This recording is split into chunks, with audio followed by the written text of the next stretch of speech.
I'm one of the few people that doesn't need the steps. Well, good afternoon, everyone. I'm so proud to be here. My name's Jamie Parker, and I'm the member for the seat of Balmain. In my electorate, I've got suburbs like Glebe and Annandale, Camperdown, Forest Lodge, Ultimo. All of these communities have what the government now calls high-value public housing. Because this is a government that knows the price of everything, but the value of absolutely nothing. They don't know the value of these communities which are so important to maintain. They don't know the value of the heritage that these buildings embody. And it was only this morning that I was with Clover Moore. I was with a member for Sydney.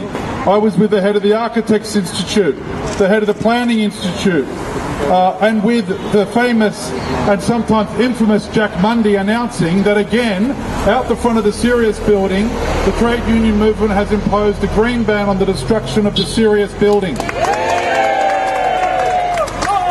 Now that is an important step because it was 40 years ago that the men and women of this state, the fine members of our trade unions, stood to fight against the destruction of the rocks. And what did the government say 40 years ago?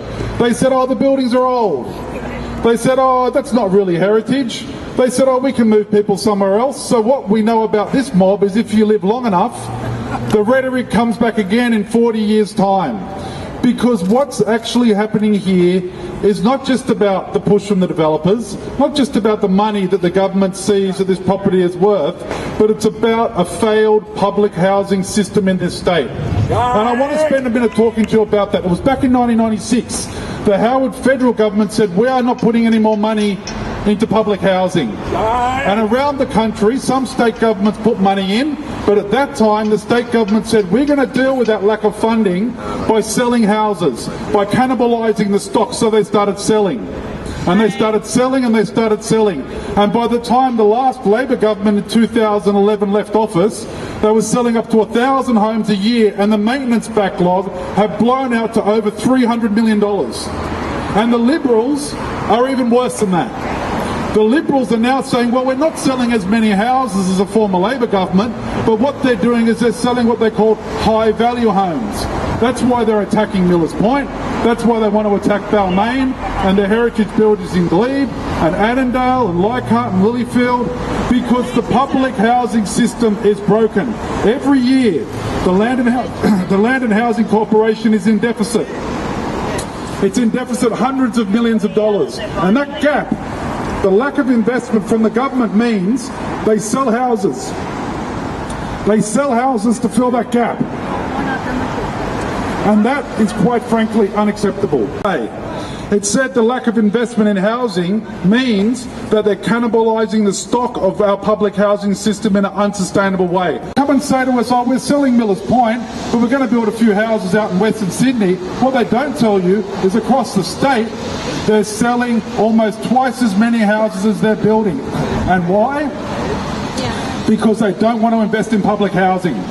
They don't want to invest in public housing, and what we need to say is that has to stop. That in a civilised country, one of the wealthiest countries on this earth, the right to a house is a human right, it's not a privilege. And there's so little housing stock available that the only people who can access public housing are those with incredibly high needs. And those are the people that the government is now seeking to warehouse in public housing, not have public housing which should be a right for all people, but instead having public housing a last resort form of accommodation. And that's not what it should be.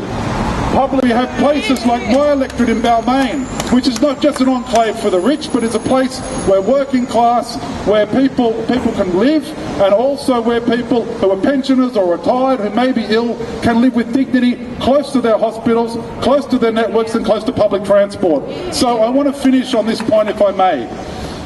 This battle is not just a fight about maintaining our homes, stopping the sale of Waterloo, stopping the sale of Millers Point.